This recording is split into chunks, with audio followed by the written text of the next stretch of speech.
Estamos de vuelta con Jóvenes y no tanto.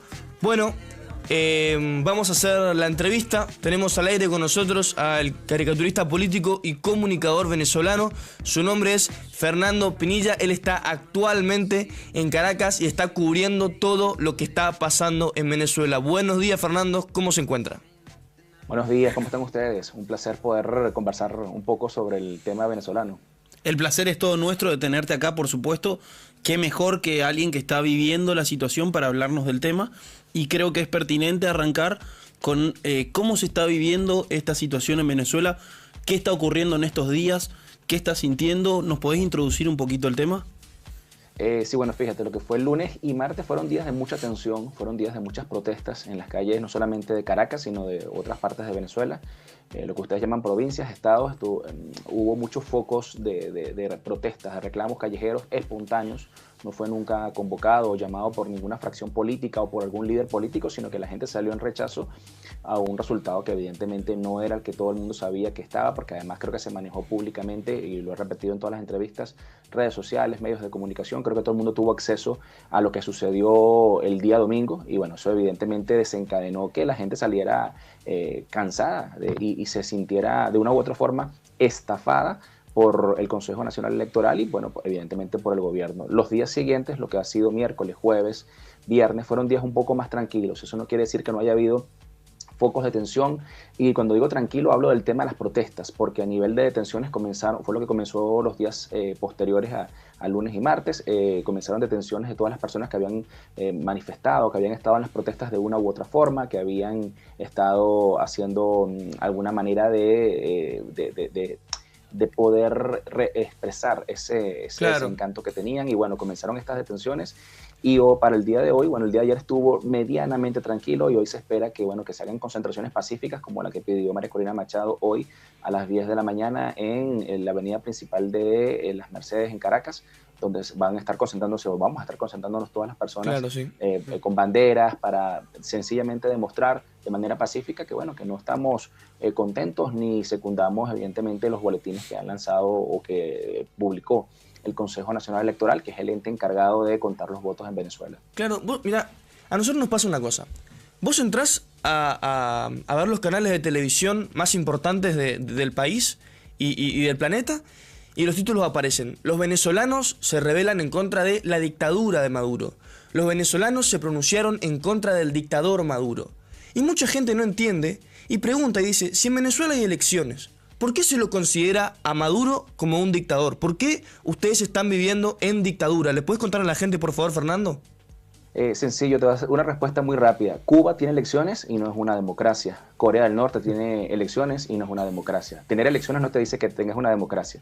¿Qué te dice que seas una democracia? Que existan separación de poderes, que haya Estado de Derecho, y lamentablemente eso es un marco jurídico y legal que no hay en Venezuela. Todos los poderes son cónsonos con el gobierno. Es más, el rector del Consejo Nacional Electoral es el mismo hombre que fue un diputado de la Asamblea Nacional por la fracción chavista, y que además inhabilitó a María Corina Machado de manera política para que no pudiera ser candidata a la presidencia en las elecciones. O sea, no, por eso es que decimos que es una dictadura. Lo que pasa es que evidentemente estamos acostumbrados históricamente a leer modelos de dictadura como, no sé, como lo fue en algún momento Pinochet, como lo fue en algún momento Videla, por ejemplo. Totalmente. Claro, sí. que eran un tipo de dictadura distinta a la que está viviendo el gobierno venezolano. Es decir, el gobierno venezolano ha intentado lavarse la cara y decir que son demócratas porque, bueno, porque aquí llegan carros, o porque hay centros comerciales, o porque jugamos pádel. Eso es simplemente una burbuja ficticia que lamentablemente no se refleja en los servicios básicos del país, no se refleja en la inflación, no se refleja en el aparato productivo del país, no se refleja en el estado del sistema de salud venezolano. Entonces, por eso evidentemente hablamos de una dictadura, no siguiendo los cánones o los patrones que hemos visto durante el siglo XX de todo lo que fueron dictaduras. Pero como insisto, Cuba tiene dictadura, tiene elecciones, y no es una democracia, es una dictadura, igual que Corea del Norte. Por supuesto, Fernando. A su vez, siguiendo con nuestro punto de vista, desde acá nos llegan un montón de videos desde el hecho de las elecciones, de un montón de cosas que están ocurriendo. Por ejemplo, los videos de Edmundo, el otro candidato, que decía que ellos seguían los votos y ellos habían contado que tenían el 70% aproximadamente de los votos y que ganaron en todas las provincias o estados, no sé cómo se dice allá en Venezuela, o cosas como las represiones que estaban viendo a la hora de votar. estas situaciones, ¿qué tan ciertas son, qué tan ciertos son los videos que se estuvieron viralizando? Y Mira, ajá. sí, Bien. y que nos cuentes un poquito del tema. Bueno, fíjate, con respecto a lo que ha dicho Edmundo González, que es era el candidato presidencial del bloque opositor o plataforma unitaria, sí, evidentemente se manejó el 70% de las boletas que emite las máquinas a la hora de votar. Es más, los conteos se hicieron públicos, muchos fueron viralizados en redes sociales. Es decir, esto no es un tema como ha intentado de una u otra forma satanizar el gobierno, que fue que se mintió. No, las boletas fueron emitidas, fueron públicas, los conteos fueron públicos, están en las redes sociales. Es más, María Corina Machado y todo lo que fue el Comando con Venezuela hicieron una plataforma, una página web, que es donde están cargadas todas esas boletas, centro por centro, municipio, parroquia, estado, donde aparecen todos los resultados mesa por mesa, tal cual como se emitieron las boletas el día de las elecciones. Eso es el argumento que mantiene tanto María Corina Machado como Edmundo González, y es el argumento que mucha gente lo vio. Además, lo vi yo en centros de votación, donde pude ver cuando se hicieron los conteos y salía ganador Edmundo González. Evidentemente no te puedo decir que los vi en todos los lugares del país, pero así fue por lo menos en muchos, y eso hace evidentemente que sea el sustento y el argumento para que ellos se mantengan con esa idea. Es decir, teniendo las pruebas y estando cargadas para que cualquier persona dentro o fuera de Venezuela, ustedes pueden ir a la cuenta de Comando Venezuela, tanto en X como en Instagram, buscar el link, entran a la página y van a ver todas las boletas que están cargadas ahí y todos los datos de las elecciones. Bueno, evidentemente eso es real. Con respecto a los videos, sí, hay videos de detenciones arbitrarias, de detenciones que han tenido definitivamente digamos, excesos de fuerza policial a la hora de ejercerlos, abusos en todo sentido, y evidentemente, como siempre sucede en estas situaciones y como sucede mucho con las redes sociales, también se han viralizado sin querer, o vamos a decir como diría Chespirito, sin querer queriendo, se viralizaron muchos videos que no correspondían a las protestas o que no eran reales, simplemente como también para desvirtuar un poco lo que estaba sucediendo en muchos puntos del país. Eso es parte también del aparataje propagandístico que utilizan ese tipo de estrategias para justamente desvirtuar lo que de verdad está pasando, que es un rechazo de una gran mayoría de la población venezolana. Fernando, las fuerzas militares, los paramilitares, ¿cómo es la situación? ¿Pueden llegar a levantarse contra Maduro? ¿Van a seguir siguiendo las órdenes de él? ¿Cómo se vive esa situación hoy en día? Mira, de momento las Fuerzas Armadas están del lado del presidente, porque bueno, sigue siendo de una u otra forma, entre comillas, el presidente. Claro. Siguen estando al lado de él y lo siguen apoyando. Hay que decir que Vladimir Padrino López, que es el ministro de Defensa y jefe de las Fuerzas Armadas, es un militante del partido de Maduro y es un personaje muy allegado a él. Es decir, que de momento las probabilidades de que por lo menos el alto mando de una muestra de sentido de pertenencia y de voluntad de querer mediar, porque esto puede convertirse en un gran problema a largo plazo, porque lo que hay en este momento es una ingobernabilidad, porque definitivamente esta vez sí hay pruebas de que el gobierno no es gobierno. Entonces eso no va a traer nunca un clima para que puedan darse todo lo que tiene que darse para que un país pueda avanzar a diario. Bueno, ustedes más que nadie lo saben. Entonces, de momento no creo que esto suceda, y a no ser que exista algún tipo de mediación o de negociación que no sepamos nosotros los civiles, porque nosotros los civiles lo que estamos es simplemente siendo espectadores de todo este proceso, con el deseo de que Venezuela esté bien, de que esté en paz. Esto no es un tema político, ideológico, ni de odio como han querido sembrar. Yo creo que sencillamente, por lo menos nosotros desde los medios, lo que hemos querido es informar de manera veraz y mantenernos siempre al tanto y del lado de la gente, porque al final todos somos gente de a pie, y todos somos los que sufrimos las consecuencias, no solamente de esta inestabilidad política, sino de toda la inestabilidad económica, social, que veníamos arrastrando desde hace muchos años. Me sorprende mucho esto que contás, Fernando, de las pruebas, porque yo no estaba al tanto de estas páginas que mencionaste anteriormente, y quería preguntarte si hay tantas pruebas al respecto, estos contadores, y se sabe que es prácticamente un hecho el fraude. ¿Por qué todavía no hay ninguna entidad que se haya involucrado? ¿Tienen alguna información de alguna entidad que quiera involucrarse y mediar el tema? Porque un montón de países se mostraron en contra de estas elecciones, pero todavía no hay ninguna entidad que salga a decir que esto fue un fraude, que quiere mediar el tema, que quiere sacar a Maduro. ¿Qué información tienen ustedes? Fíjate, primeramente el tema de la página web está ahí. O sea, como te dije, si ustedes entran y buscan el comando con Venezuela en sus redes sociales, pueden buscar el link. Es más, María Corina Machado en sus cuentas oficiales, igual que Edmundo, lo han publicado como respuesta a un tweet o un post de Petro en X. María Corina le respondió, además invitándolo a que entrara, a ingresar a la página web, le mandó el link para que pudiera entrar y pudiera constatar él mismo que las pruebas estaban ahí. Cuando me hablas de ente, no sé si me estás hablando internamente o externamente, porque a nivel externo ya son varios los países que se han pronunciado y han reconocido a Edmundo González como ganador de las elecciones, entre esos Estados Unidos, Argentina, por ejemplo, Costa Rica, Panamá. Ya van varios países que se han pronunciado a nivel internacional de esto. Hay otros países como el caso de Brasil, México y Colombia que han pedido que se envíen o les hagan llegar para un peritaje a fondo y profesional todo lo que son las actas y todo lo que fue el material del proceso de las elecciones. A nivel interno, lamentablemente, como te digo, cuando no hay Estado de Derecho ni separación de poderes es muy complicado. Aquí el ente que cuenta los votos es militante del partido, aquí la fiscalía es militante del partido, aquí todos los poderes son afectos al gobierno y evidentemente ninguno se ha mostrado ni siquiera suspicaz ante la posibilidad de que haya habido un error, porque bueno, vamos a estar claros, seamos buena gente y no seamos mal pensados, vamos a decir que simplemente fue que hubo un error, que hubo un problema en todo este proceso. Claro. Y la realidad es que eso no ocurrió y nadie se ha manifestado para rechazarlo. Entonces, no, por supuesto. Ese es el problema donde entramos, como decimos nosotros en Venezuela, estamos entrampados en una situación que para nada es la mejor para poder seguir adelante. Sí, Fernando, te pregunto por la figura de Maduro. Porque él es una persona que se escuda siempre en el comandante Hugo Chávez, que habla de la revolución. ¿Tiene algo que ver la revolución de Chávez con el gobierno actual de Maduro? Si Chávez estuviese vivo, ¿votaría a Maduro? Mira, yo creo que lo votaría. ¿Sí? Creo que fue una realidad, ¿no? Okay. Ojo, y con esto no estoy diciendo que Chávez haya sido bueno, porque Chávez es el ideólogo y el arquitecto de todo este debacle. Pero Chávez sí fue en muchos momentos históricos mucho más inteligente y estratégico a la hora de mantener relaciones con la oposición. Es decir, nunca transgredió de una manera tan frontal, sí la transgredió lo que era el hilo constitucional.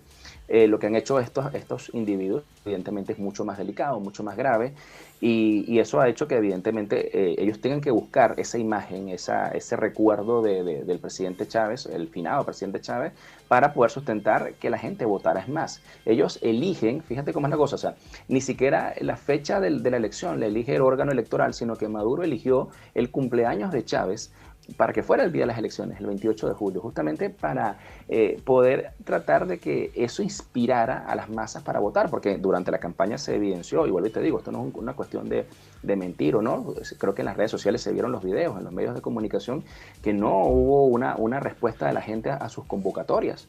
Claro. Por ejemplo, hubo una cerca donde tengo la residencia, en la capital del estado Miranda, en Los Teques, donde no llenó ni media cuadra y era él, faltando 3-4 días para el cierre de campaña. Entonces, uno dice, ellos estaban claros de eso. Entonces, ellos buscaban de una u otra forma usar esa imagen, esa figura, como una inspiración para que la gente saliera a un justificativo, para que las personas que aún mantienen cierto corazoncito, como decimos acá también coloquialmente, por el comandante Chávez, salieran a votar para mantener una revolución. Pero es que lo cierto es que esta revolución, insisto, nos está afectando no por un tema político ni ideológico. Yo insisto y siempre lo he dicho, yo no tengo ningún problema, yo no estoy en contra de Maduro, no estoy en contra de ninguno de sus personeros, porque simplemente son políticos que están haciendo o están ejerciendo un cargo. Yo estoy en contra de sus decisiones y sus acciones que sencillamente se reflejan en un éxodo como el que ustedes han visto. Más de 8 millones de venezolanos fuera del país. Sí, ¿Y por qué salen 8 millones? ¿Por qué salen 8 millones de un país si todo está bien? Si estuviéramos perfectos y esto fuera la maravilla, mira, todo el mundo estaría aquí. Es más, estarían ustedes viniéndose para acá y todo el mundo estaría migrando para acá. Claro, porque seríamos la Dubái de Latinoamérica. Y no lo somos. Cuando Maduro le dijo, compañeros peronistas, vengan a Venezuela, la tierra de las oportunidades, yo me cagaba de risa. Yo sinceramente no daba crédito a lo que estaba escuchando. Mirá, Fernando, vos mencionaste una palabra muy importante que es la palabra debacle. ¿Cómo puede ser que Venezuela, teniendo tantos recursos naturales, siendo la mayor reserva de petróleo del mundo, teniendo playas hermosas, mujeres hermosas, esté como esté? Es un crimen, es un crimen. No podemos creer lo que pasa en Venezuela. Bueno, sí, para ustedes es un crimen, para nosotros lo es muchísimo más, porque sabemos el potencial que tiene Venezuela y el potencial que históricamente tuvo. desde la última dictadura que había tenido Venezuela, que había sido en el año 58 con Pérez Jiménez y que acabó el 23 de enero de ese año, Venezuela vivió varias décadas de estabilidad económica, política, de crecimiento. Sí comenzó un espiral de inflación, de corrupción del año 84 en adelante, que devino definitivamente en el surgimiento de esta ideología y de este modelo que ha sido fracasado en todo sentido, que tuvo la oportunidad de hacerlo muy bien, porque hay que decirlo, tenía un barril de petróleo por casi 10 años por encima de los $100. Es decir, para un país que era productor de petróleo era la oportunidad de convertirse en Dubái, pero no lo aprovechamos. No, a ver. Entonces, dime. No, que te entendemos totalmente esta situación porque nosotros también estamos en los últimos años sufriendo algo parecido, de ser un país que históricamente le ha ido muy bien, de tener un montón de recursos naturales por explotar y de igual manera que no se nos den las cosas y no entendemos cómo teniendo estas oportunidades. Mira, hay un teórico, bueno, en este momento no recuerdo cómo se llama, un ensayista mexicano que él esgrimió una teoría y esa teoría ha estado circulando y mucha gente se la ha adjudicado, que se llama la teoría, la maldición de los recursos. Dice que los países que tienen mayor cantidad de recursos bajo su subsuelo normalmente son los más pobres y citaba como caso muchos países de África que debajo tienen oro, coltrán, diamantes y tú los ves arriba y la pobreza es así.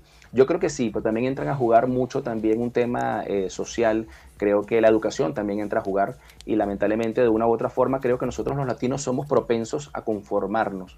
Creo que no somos exigentes y no nos enfocamos en formar ciudadanos. Creo que el éxito de muchos países, por ejemplo Dinamarca, Suecia, son países cuyo principal producto de exportación es su gente. Y ellos se enfocan en la preparación de personas que sean productivas para el país porque saben que es la única forma de salir adelante, sobre todo entendiendo todas las limitantes que tienen ellos por un tema de las estaciones, por un tema de que quizás no tienen las bondades que tenemos nosotros acá en Latinoamérica, porque hay que decirlo, yo creo que Latinoamérica es un continente bendecido por Dios y lamentablemente creo que muchas veces los gobiernos no saben aprovecharlo y nosotros, los ciudadanos, de una u otra forma somos copartícipes de este desgaste y de esta desidia que vivimos en nuestros países. Por supuesto. Fernando, para terminar, queríamos una pregunta queríamos saber con el tema, pero que hoy estuvimos discutiendo antes de hablar con vos, y es, ¿la arepa es venezolana o es colombiana? Ese es un tema complejo. Es un tema complejo y prefiero decir que es venezolana para no meterme en problemas. Nosotros, Máximo y yo, estamos de tu lado de que es venezolana y Bata nos discutía que es colombiana. No, lo que sucede también es que ahí comenzamos en un tema que yo digo que muchas veces caemos en un regionalismo que no es bueno. Yo soy un defensor de que cada uno defienda su identidad, su comida y esto, pero sin caer en un tema de ofensas. Yo creo que esto es un debate muy bonito además porque el tema, yo soy un amante de la historia, me encanta leer la historia y si tú vas y te trasladas a los años prehispánicos, todas las tribus, etnias, todos los grupos aborígenes y nativos que vivieron en América, todos en general, desde Norteamérica hasta la Patagonia, consumieron maíz. O sea, no hay forma de que el maíz lo saques de la ecuación y cada uno hizo sus comidas y las hizo en base a eso. Que el nombre uno le puso arepa y el otro le puso y lo tomó. Bueno, recordemos que también en aquella época no habían fronteras. Es más, todavía sucede en la frontera colombiana y sucede en muchas fronteras donde tribus nativas, por ejemplo en el caso de los guajiros, hacen vida tanto en Colombia como en Venezuela y para ellos no existe ni Colombia ni Venezuela, ellos son guajiros y más nada. Entonces esa es una polémica que a veces digo que lo que hace es generar ofensas y esto, y a mí me parece que no debería existir, ya que al final la arepa venezolana es divina, es deliciosa, no hay como una reina pepiada o no hay como una dominó, pero también entiendo que en Colombia, por ejemplo, usan la arepa de forma distinta o en México usan las gorditas de forma distinta, es decir, mejor disfrutemos de la gastronomía de todos y busquemos más puntos de encuentro y menos de divergencia, ¿no? Que traiga más conflictos. Por supuesto. Fernando, muchísimas gracias, un placer tenerte con nosotros. Gracias a ustedes de verdad por la oportunidad y siempre que estamos por aquí. Muchísimas gracias. Un abrazo a ustedes. Bueno, teníamos con nosotros a Fernando Pinilla, un capo, un gran tipo. Es que lo anticipamos, hay pocos venezolanos que caigan mal. Sí, es verdad, los venezolanos son generalmente buena onda. Sí, son buena onda. Además, a ver, desde ya quiero agradecer a nuestra productora porque creo que era la nota que estábamos necesitando, muchachos. Qué mejor que hablar con una persona que está viviendo en Venezuela y que además es anti-Maduro. Sí, es un chat se puso la 10, Domi. Se puso la 10 y queremos saber, por supuesto, qué opina nuestra audiencia. Antes de ir a una pausa, escríbanos al 3794-262777, el número oficial de Jóvenes y No Tanto, o al mensajero de la radio que vamos a estar leyendo sus comentarios. Ahora sí, vamos a una pausa, pero quédense que ya regresamos con mucho más de Jóvenes y No Tanto.